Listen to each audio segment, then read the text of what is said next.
Now it is time for the last word with Lawrence O'Donnell. Good evening. Good evening, Lawrence. Rachel, and I'm on Blue Sky too. I think it's Lawrence.O'Donnell. So I was listening to you, Rachel, in the last segment. They're talking about how the phrase "that's illegal" used to stop things in Washington. You'd hear that, people would hear that, they would check and they'd go, "Oh yeah, it is. We can't do that." And now it's kind of like the go sign. It's like the green light in the Trump version of Washington. It is just, and it leaves the senators in this, and the House members in this horrible situation. It's okay. Let's try this. Let's try a football thing. Okay, Super Bowl's coming up, so it's like they're trying to play pass defense, and the offensive team gets to have like 13, 14 players, like extras, to run down there. And if Patrick Mahomes can't find one of them, he can throw it to anyone on the bench or anyone in the stands. Like someone, like a fan can catch it in the seats behind the end zone, and they'll call that a touchdown. And we would all say, wait a minute, that's against the rules. That's kind of the equivalent of what we're seeing in Washington right now. Right. And meanwhile, there's the refs, right, at the Supreme Court being like, well, he is Patrick Mahomes. Who are we to say what he can't do? Right. I mean, as long as he's got the ball, really, he must act boldly. So, yeah, it is a time that we are in. But talking to Brian Schatz from Hawaii tonight, stepping off the Senate floor as they are holding the floor all night, and hearing his sort of righteous fury about this and just keep pushing, just keep doing everything, and we're not giving up, and we're just going to keep trying everything we got. Put a little spring in my step, I got to say. Mm-hmm. I loved that interview with him. Yeah. No, he has the great advantage of not having been there too long to settle into this kind of thing. We're going to have Senator Sheldon Whitehouse and Raphael Warnock join us. They're part of this all-night Senate protest that is really, we've never seen that before. We've never seen an OMB director opposed by a party who are willing to stay on the Senate floor all night long and into tomorrow to make that point. And it matters for the Russell Vogt nomination, but it also matters in terms of Republicans in the Senate realizing the Democrats here actually will make our lives as annoying as possible. Mm-hmm. They are going to push on stuff. They are not going to go along with us here. Maybe we ought to try to mitigate some of the worst things that are happening so we don't have to endure this. Yeah. Them sort of setting this at the outset, saying we are capable of mucking things up here for you guys, is a really good line, I think, for them to set in terms of them being taken seriously by the Republicans, who I think thought they might be able to take the Democrats for granted here. Not in the Senate. They can't take them for granted. And showing up and proving that at this point, 2.5 weeks in, I think is a sign of strength from the Dems. Yeah, it is. And we'll see what they do with it tomorrow. Yeah. Thanks, Lawrence. Thanks, Rachel. Thank you. Well, today, Donald Trump called Elon Musk a liar. He couldn't do it himself. He couldn't do it himself because he's afraid of Elon Musk. So you will be surprised to discover how far down the chain of command Donald Trump had to go to find someone to call Elon Musk a liar. And that happened on a day when Clarence Thomas decided to disgrace himself publicly once again by going to the Oval Office to do the swearing in of Donald Trump's Attorney General, Pam Bondi. Now, have Supreme Court justices participated in swearing-ins of that sort before? Yes. However, no president of the United States, in his first week in office, decided by his own hand to write out a provision of the United States Constitution, to simply write out, cross it out, birthright citizenship. Clarence Thomas knows that all the litigation that will come from that is coming to him. Clarence Thomas knows that the Oval Office he walked into today houses a president who believes he can simply strike lines from the Constitution Clarence Thomas knows that the Justice Department that Pam Bondi will be running will be defending that action in the United States Supreme Court. He knew he went into a room of Supreme Court litigants today where he should not have been. But Clarence Thomas apparently believes there is no depth of disgrace that he cannot willingly fault to for Donald Trump. And so he added that disgrace to his public record today. And today, the 16th day of the Trump presidency, Donald Trump called Elon Musk a liar in writing. Donald Trump didn't do it himself because he's no doubt counting on Elon Musk to take care of many of his personal debts, including the $83 million that he owes to E. Jean Carroll for her successful lawsuit against him, and the $500 million he owes to the state of New York because of Attorney General Letitia James' successful lawsuit against him. So when the day came that the Trump team had to call Elon Musk a liar publicly and in writing, who was the brave Republican who stepped forward and said, "Boss, I'll do it"? It wasn't any of the cabinet members who have already been confirmed by the Senate. The person who got the assignment today in the Trump administration to call Elon Musk a liar publicly is Jonathan Blum. He's a former lobbyist for the banking industry and is now a political appointee at the Treasury Department, where he worked during the first Trump presidency.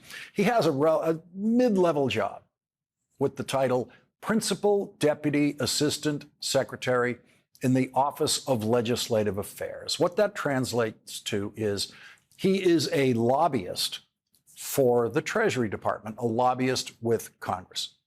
Working on legislative affairs in the Treasury Department means that he has to keep in occasional touch with the Senate Finance Committee staff and the House Ways and Means Committee staff on legislative matters involving the Treasury. Absolutely nothing meaningful happens at Jonathan Blum's level of the Treasury. He might not even get to speak to the chief of staff of the Senate Finance Committee, just the lower ranking staff. Anything of significance that the Treasury Department needs to say to the Senate Finance Committee is said by the Treasury Secretary. And so when Senator Ron Wyden, who has served as chairman of the Senate Finance Committee and now in the minority serves as the top Democrat on the Senate Finance Committee, which is still a very powerful position, that in a committee which has jurisdiction over the United States Treasury, when he writes to the Treasury Secretary is supposed to respond. Senator Ron Wyden wrote a letter of complaint to the Treasury Secretary about Elon Musk taking control of the United States Treasury, taking control of the actual payment mechanisms in the United States Treasury, something no Treasury Secretary has ever actually seized control of. Senator Wyden got a reply letter today that the Treasury Secretary himself, Scott Bessent, who should be impeached and won't be for allowing Elon Musk to violate the integrity and security of the United States Treasury, was afraid to sign. Treasury Secretary was afraid to sign this letter. The letter says that Elon Musk's band of unnamed computer operators, quote, will have read-only access to the coded data of the Fiscal Services Payment System. Read-only access? Really? Does Elon Musk seem like a read-only guy to you? Does Elon Musk seem like someone who would accept read-only access anywhere? Or someone who wants his hands on the controls? Elon Musk says he has much more than read-only access. Last weekend, when we first learned of Musk's raid on the United States Treasury, where he was seizing the controls after a Treasury official was removed from his job on Friday by the Treasury Secretary so that Musk could do whatever he wanted to do. Elon Musk wrote at 1:52 a.m. on Saturday that he, quote, discovered, among other things, that payment approval officers at Treasury were instructed always to approve payments, even to known fraudulent or terrorist groups. That is, of course, a deeply pathological lie by someone whose commitment to public lying is as consistent and strong as Donald Trump's. And then, little more than 24 hours later, on Sunday morning at 3:14 a.m., Elon Musk said the Department of Government Efficiency team is rapidly shutting down these illegal payments. That is not read-only access. That is exactly what provoked United States senators like Ron Wyden to demand an investigation and an explanation in writing from the Treasury Secretary.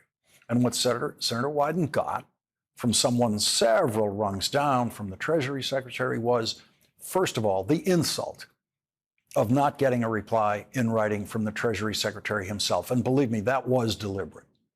Within the protocols of the Senate and the Treasury, that was a very deliberate insult by the Treasury Secretary in reaching so far down below him so that he could force Jonathan Blum to sign a letter saying that Elon Musk was lying about shutting down payments at the Treasury, that Elon Musk just has read-only access. So what is the truth? What access does Elon Musk actually have? And the answer is, and it always will be, we have no idea. There's no reason to believe Elon Musk because he's an inveterate pathological liar, as he has demonstrated on virtually a daily basis for the last few years. And there's no reason to believe the Treasury Secretary or the utterly powerless Jonathan Blum. So tonight, we don't know what access Elon Musk has in the United States Treasury. What we do know is that the correct amount of access, the legal amount of access for Elon Musk in the Treasury is exactly zero. He is not allowed by law to read anything in the possession of the Treasury that isn't already public information. And since the news emerged of Elon Musk's invasion of the Treasury, Donald Trump, who it seems is very afraid of Elon Musk, is sitting idly by as Elon Musk has moved on to invading Medicare and Medicaid. That's right, Elon Musk now has access to all of your Medicare information. Elon Musk now has access to every medical service Medicare and Medicaid has ever provided for you or anyone in your family or anyone you know. The Treasury letter about Elon Musk does not say whether Elon Musk has copied all of the Treasury Department's data on every taxpayer in America and all of that data on Medicare and Medicaid. That's a question that senators want answered. Has Elon Musk made copies of Treasury data and other government data? That's the question everyone in the country wants answered. And there is no answer to that question in Jonathan Blum's letter. And remember, if anyone in the Trump administration like Jonathan Blum does try to tell you tomorrow or the next day that Elon Musk has not copied all of the Treasury Department's data on every taxpayer in America, there is no way to verify that. We will never have a way to verify that. It is now impossible to know and will always be impossible to know how much data Elon Musk has illegally seized just this week from the United States of America. Elon Musk now has access to, and there is nothing preventing him from having permanent possession of, all the data that exists on every American taxpayer and all the data that exists on every Social Security recipient and all the data that exists on everyone with a Social Security number, anyone who's ever been paid in any form salary or otherwise, by the United States government. And along with all of that, Elon Musk has access to and possible permanent possession of all the medical data of every Medicare recipient, every Medicaid recipient. And just pause for a second to consider just how much the Medicare data alone would be worth to, say, the pharmaceutical industry. Data is money. Elon Musk now has a lot more money in that data. Elon Musk has seized the most valuable, marketable data that exists in the world. And every bit of that seizure is illegal. It violates privacy laws and other laws. Law professor David Super told the Washington Post, so many of these things are so wildly illegal that I think they're playing a quantity game and assuming the system can't react to all this illegality at once. Empowered by the United States Supreme Court, telling him that it is impossible for the president to commit a crime, Donald Trump is now violating the law at a faster pace than he has ever violated the law in his life. Donald Trump is finding new ways to break the law in Washington every day. And tonight on the Senate floor, Democrats are taking an all-night stand against the confirmation of a Trump nominee who has promised in writing to violate the law. Donald Trump's choice for budget director, Russell Vought, is an author of Project 2025, as I'm sure you've already heard, which advocates budgetary law breaking that Russell Vought promises to carry out by refusing to spend the government funds that Congress orders spent on some programs. And that is against the law. But if you violate that law, you don't get arrested. It's not a criminal law. You just get sued. And then a judge might or might not order you to obey that law. And if it goes to the Trump Supreme Court, there's no telling what might happen. But no matter what does happen, there will be no enforcement power for the judge's order in Donald Trump's Washington. What you're seeing now is the suit and tie version of January 6th. Trump vandals attacking the Capitol nonviolently, attacking the Capitol with a simple defiance of the Constitution that has put Congress in charge of taxing and spending since the beginning of this country.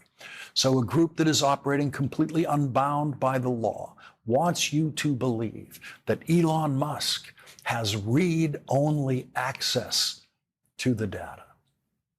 They want you to believe they're being very careful about what Elon Musk, the most reckless person you can imagine, can do with that data. Here's the thing they should not ever be able to get you to believe, that there's a good reason for Elon Musk to have your name, your birth date, your address, your social security number, your medical history. Elon Musk has all of that tonight and more, and for no good reason. And Donald Trump is letting Elon Musk do that. As out of control as the first Trump White House was, they never allowed this to happen. The 4 White House chiefs of staff in Donald Trump's first White House didn't allow the biggest data breach in the world at the United States Treasury and at the Centers for Medicare and Medicaid and Social Security. Donald Trump's new White House chief of staff, Susie Wiles, was profiled as the adult in the room in Trump world. The Washington Press Corps cannot let go of the idea that there will be an adult in the room with Donald Trump who makes sure that the bad stuff doesn't happen. It has never been true, but the Washington Press Corps clings to that idea. And so far, the new White House chief of staff is the weakest White House chief of staff in the history of Donald Trump White House chiefs of staff. She is having the worst start of any Trump White House chief of staff. In the pre-Trump era of American government, a Treasury Secretary would be impeached and removed from office for giving the richest person in the world the keys to the Treasury. But the Republicans in the House of Representatives control the impeachment process, and so everyone in the Trump administration knows anyone can get away with anything and never be impeached. Standing against Donald Trump and Elon Musk now are Democratic members of the Senate and the House, where today Democrats in the Government Oversight Committee tried to subpoena Elon Musk. Mr. Chairman, I think it's outrageous that this committee will not even entertain a motion. No, you state your. Chairman, that's not a point of order. Somebody who's breaking I the law agree. and Point of order. dismantling our federal agencies Chairman, I agree. and You're hiring demagoguing. federal Out of order. employees No, and we don't listen to hacking demagogues. data, Out of and order. we will not Out of order. even Out of order. entertain a motion The to motion bring is this order. in This is front of the demagoguery. This is out of oversight order. committee. As are in favor of tabling. Yes, signify. let's have order in this Mr. country. Stansbury, you're out of order. You know you're out of order. You know the rules of this committee. There's been a motion. Mr. and a Elon second to Musk is table. out of Now, order and dismantling. He's out of order. God. I call the question. Mr. Elon Musk. There's been a motion and second. Motion by Dr. Fox, second by Mr. Higgins to table. All those in favor of tabling signify by saying aye. Aye. All those opposed signify by saying no. No. In the opinion of the chair, the ayes have it. Leading off our discussion tonight, Norm Eisen, who served as the White House chief ethics counsel for President Obama back when the White House obeyed the law. He was in federal court today trying to force the Treasury Department to protect Americans' financial data in the possession of the Treasury. Norm, thank you very much for joining us tonight. Please update us on the status of your court attempt to block what's happening at the Treasury. Well, Lawrence, thanks for having me. And we anticipate that tomorrow the court will enter an order saying that the defendants, the Treasury Department, will not provide access to any payment record or payment system of records maintained by or within the Treasury, with a set of exceptions that do not apply to Elon Musk, that do not apply to the DOJ, that do not apply to the White House. And so the arguments today were the other side representing the Elon Musk side of this argument was the Pam Bondi Justice Department, right? That's correct. But the judge strongly encouraged and, in fact, went so far as to draft a proposed order that would leave the status quo in place. Lawrence, clearly everyone in the country is concerned about having access to these very sensitive payment systems. That's why we filed this case with our wonderful partners, State Democracy Defenders Fund, and where I'm the chair, and Public Citizen, and the unions. And we went to court. We said, this cannot be. The judge, and there actually were two hearings. The judge suggested that limitation I read you be in an order freezing the status quo, preventing what you so eloquently articulated the concerns. And I think that order is going to be signed by the court tomorrow. And then we'll argue about a permanent injunction. Mr. Musk has no place in these sensitive, confidential, very personal records at the Treasury Department. Norm Eisen, we're lucky that you're there fighting this one. This is really important. Thank you very much for starting us off tonight. Thanks, Lawrence. Thank you. Senator Sheldon Whitehouse, who just spoke on the Senate floor, will be joining us after this break.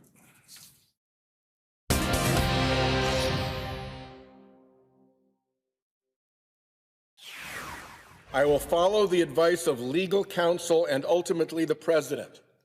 Not I will follow the law, not I will follow court decisions that say what the law is. No, I will follow the advice of legal counsel and ultimately the president.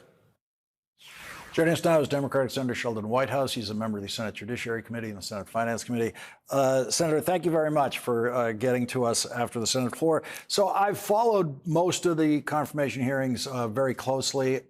Is Russell Vought the only one who promised to break the law in his confirmation hearing? Yeah, I think that's pretty safe to say. There were some pretty wild things said in the confirmation hearings, but I think he sets himself apart with his persistent insistence that he's not going to follow the law when it comes to the Impoundment Act. that he's going to follow the wishes of the president, who obviously opposes the Impoundment Act and wants to be able to move money around himself, notwithstanding Congress, and legal advice from his lawyer, who is none other than Mark Paoletta, the guy in the painting with billionaire Harlan Crow, Clarence Thomas, and court fixer Leonard Leo. So, I mean, it's getting a little wild. So when you try to fight a nomination like this, there's various devices, and here you're going to just use up as much floor time as you possibly can, which will clog the systems of the Senate, make life difficult for the majority. But it's very likely that he's going to get through with the necessary votes at the end of this. How do you then police someone like this once they're in office? Well, step one, I mean, part of this is not slowing things down. Part of this is making the case and putting warnings about what this character is likely to do based on what he said and based on his past behavior into the record, so that later on, when he does misbehave, we can hold the Republicans who voted for him accountable. They can't say, I didn't know. They were told. So that's a really important part of it. And then you just have to watch. Now, OMB is in the White House. It is quite secret. It is hard to keep track of. And so oversight over OMB is not all that easy. But I suspect this guy's going to make it easy because he's very rash. Mm-hmm. He's very eccentric. He's very lawless. And he's very much under the thumb of the far-right billionaires who have been his patrons for a long time now. And we've already seen what Elon Musk is capable of doing. And this is someone who seems like he's ready very much to be an enabler of Elon Musk. Yeah, I think what you said earlier was brilliant, that the Elon Musk raid on the Treasury is kind of a coat and tie version of the January 6th raid on the Capitol.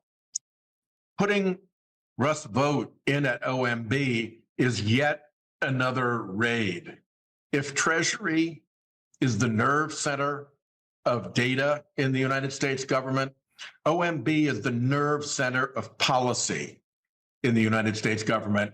And the Republicans want to put in somebody who is a complete tool of the right-wing billionaire elite, who has demonstrably and repeatedly indicated that he will discharge those functions lawlessly, and who has extremely eccentric views about government and extremely bitter and vengeful views about Democrats.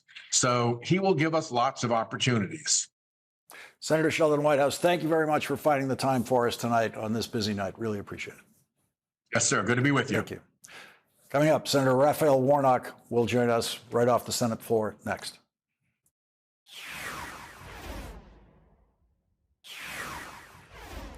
The Trump administration has demonstrated that it will try this again and again and again. And when they do, the business community will suffer and Georgians will be out of their jobs unless we stand up and say no. If this federal funding freeze continues as Russell Vought hopes, the impact will be felt hardest by those who can least afford it. And joining us now is Democratic Senator Raphael Warnock of Georgia. Senator, thank you very much for taking time off the Senate floor to join us tonight. The Senate Democrats are doing something extraordinary tonight. Why now? Why this nominee? Well, this is no ordinary moment. This is not politics as usual. We are in the midst of a real crisis in our country, as we have seen these undemocratic antics play out in the early days of the Trump administration. Mr. Russell Vought must be blocked by the United States Senate. These antics of freezing federal funding, all of this before he's even confirmed, shows us the direction that this is going in.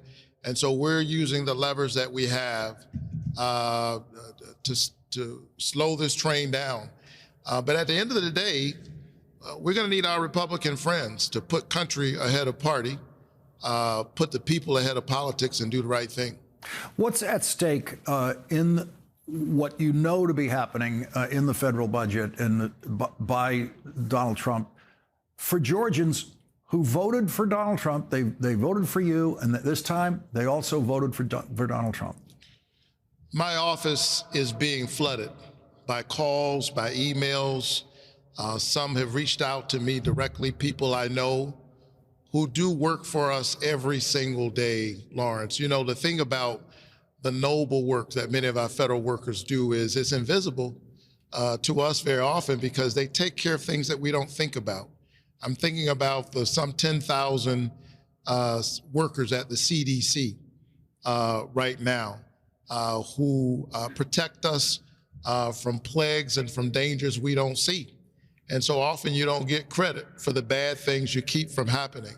I'm thinking about those who show up and who take care of our veterans, some of whom are homeless, those who make sure that our food is safe and that our water is clean. These are the folks who are being assaulted right now all across our state. We saw Medicaid portals all across the country shut down. We've seen Head Start programs being challenged and unable to meet payroll and other child care centers. This is devastating to ordinary people all across the state. And I've decided, along with my colleagues, that we're not going to take this line down. We're going to stand up for the people who sent us here. How do you manage in the course of a day to decide what needs to be addressed at what moment? For example, you're going through a day and you suddenly get the news that Elon Musk wants everyone at the CIA to resign, wants them all to resign, wants there to not be a CIA next week. How do you respond to that while you're also trying to respond to this? No, it's an excellent question. And I think what you've placed your finger on is precisely what they're up to.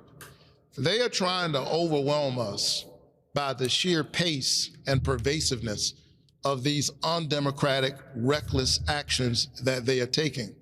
To call it a bull in a china shop is an understatement. And I think that that is clearly the strategy, to leave people feeling so overwhelmed that they give up. They are trying to weaponize despair.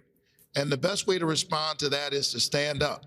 And so we won't be, trying to hit every ball that's thrown at us, but there's a thread that runs through all of this. Donald Trump and the billionaires who are surrounding him are trying to reshape our democratic republic in their dark and dystopian image so that the voices of the people are squeezed out and they can create wealth for people who look like them. We saw the sheer callousness of it all even last night in the discussion around Gaza. Here is a humanitarian catastrophe that's unfolded, layers and layers of history and complexity. And Donald Trump is talking about it like it's the next Atlantic city, a Riviera in the Middle East. This kind of unseriousness, these kinds of undemocratic antics have to be checked. And that's the work that we're determined to do. Some of these things that are happening, I could not possibly have anticipated. And I have to say, this week is worse than I was anticipating last week. And one of the reasons for that is that I know the rules. Worked there in the Senate where you are now. I know the rules and I know where the laws are. And so if you said to me, well, they're going to just completely close up United States Agency for International Development, I would say, no, you can't do that. That was created by law. Only Congress can do that by law, signed by a president. That's the only way to do that. And then they come along and they just do it. Like in Super Bowl terms, it would be as if Patrick Mahomes can throw a pass to a receiver who is way outside, just completely off the field. And that person can then run into the end zone from, behind the bench. And they're going to call that a touchdown. It's like, no, that can't happen because there are these lines on the football field. And if your foot crosses that line, nothing after that counts. These people are just ignoring every line on this field, every legal line. I agree with that. And, shame on us if we're surprised that if someone who has 34 felony convictions finds himself in the Oval Office, that he engages in lawlessness. This is what we're witnessing. And they're saying the quiet part out loud. Vice President J.D. Vance said years ago, as he was, I think, positioning himself for where he is now, he said that why don't you, if I were advising Donald Trump, I would tell him to get rid of the civil service, replace them with political appointees. He said that they're going to take us to court. It's inevitable. And when they rule against us, I mean, think about that. It's the assumption that it is lawlessness. And they tell us what we've got to do what Andrew Jackson did, he said, as Andrew Jackson was getting ready to launch the Trail of Tears. That's who he's quoting. He said, well, the Chief Justice has told us what we must do. He's made his ruling. Let him enforce it. And so this kind of reckless disregard for the Constitution, for the law, for norms, we have witnessed Donald Trump do this for years. It's a defining moment in our country. And the eye of history, the judgment of history is on all of us. But I think especially for my Republican friends on the other side of the aisle, I witnessed them confirm nominee after nominee, a person over HHS who's manifestly unqualified, unprepared, putting all of us at risk. And I don't know, maybe it's quaint. I ask myself as someone who sits in this seat, you know, what do you want history to say about you? Do you want to be on the right side? And it may feel like you're losing in the moment, but it's more important, I think, to be on the right side, to take the long view. Dr. King said the arc of the moral universe is long, but it bends toward justice. And we've got to do everything we can in this moral moment to bend that arc a little bit closer. Senator Raphael Warnock, thank you very much for joining us tonight. Thank you. Coming up, the latest reporting on Elon Musk's maniacal cruelty. That's next.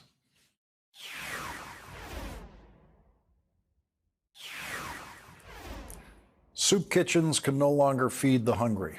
First responders are unable to reach the dead and wounded. Mothers and fathers search in vain for the medicines that keep them alive. That's the first line, the opening of a report in the Washington Post about what Elon Musk is deliberately doing to people in Africa by illegally shutting down the operations of the United States Agency for International Development.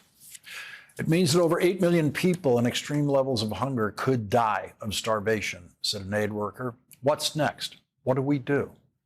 The New York Times reports on the impact of Elon Musk's cruelty against children with HIV. Children's medications are tailored to their age, weight, and prior exposure to antiretroviral drugs, and the children must be carefully monitored for drug resistance. In children who acquired HIV at birth, the infection can progress very quickly to illness, with death occurring as early as 8 to 12 weeks after birth. It took Elon Musk to bring this level of maniacal cruelty to the American government. It took a bitter and twisted South African turned Canadian turned American citizen who remains a private citizen to illegally manipulate the United States government to deliberately and very consciously kill starving children and sick children in Africa who we were just helping a week ago. Joining us now is Jeremy Konyndyk, president of Refugees International. He's a former USAID official who served in the Biden and Obama administrations. Jeremy, you know this program so well. You know what's happening around the world with such detail. What should we know tonight? Well, I think what we need to know first is this is doing immediate harm to people in many, many parts of the world already. This is not an issue of the harm will come. The issue is the harm is already underway. A few things that I learned just today. Every day I'm hearing new damage that this is causing. So Science Magazine is reporting that a phase 1 trial for an HIV vaccine, which of course would be a miraculous, transformative thing, was about to start and had to be pulled back because of the USAID funding freeze. I heard today from another organization that is providing health services all across Darfur that they are beginning to shutter their clinics because the funding has stopped. And one thing that's important to understand about the furloughs of all the USAID staff over the last few days, if there were a major earthquake somewhere in the world tomorrow, the U.S. would not be able to deploy the search and rescue teams that we have done in disaster after disaster for many decades, a hallmark of our visibility in the world, because all the staff who deploy those teams and support those teams are laid off. Because Elon Musk has found things or believes he's found things in USAID that he doesn't like, items that he doesn't like, he kills the entire thing. That'd be like going into the Defense Department and finding one overspending item or one item in the Defense Department you didn't like, and so you close the entire thing. You stop all paychecks to everyone in the Army, Navy, Marines. That's right. They're using these. Most of these are made up. Frankly, there is a huge amount of disinformation, and they're using those as a pretext, not just to remove certain programs that they don't like, but to simply destroy. And as Elon Musk said over the weekend, to put in the wood chipper an entire federal agency. It is clear that this is not about whatever programs they claim that they're finding. There is a vendetta at play here, and they are using it to destroy a federal agency that is doing immense amounts of good in the world. And they're doing it illegally. This is created by an act of Congress. To shut it down, Congress would have to pass a bill, get it signed by a president to shut it down. That's correct. And that's also something that I think Elon Musk doesn't understand. He had a tweet a few days ago, live by executive order, die by executive order. He needs to read the law. The law, it makes clear that Congress enshrined USAID in 1998. It has been a congressionally mandated agency since then, and that cannot just be undone even by the president, much less by a private citizen billionaire. Jeremy Konyndyk, thank you very much for joining us tonight. Thank you.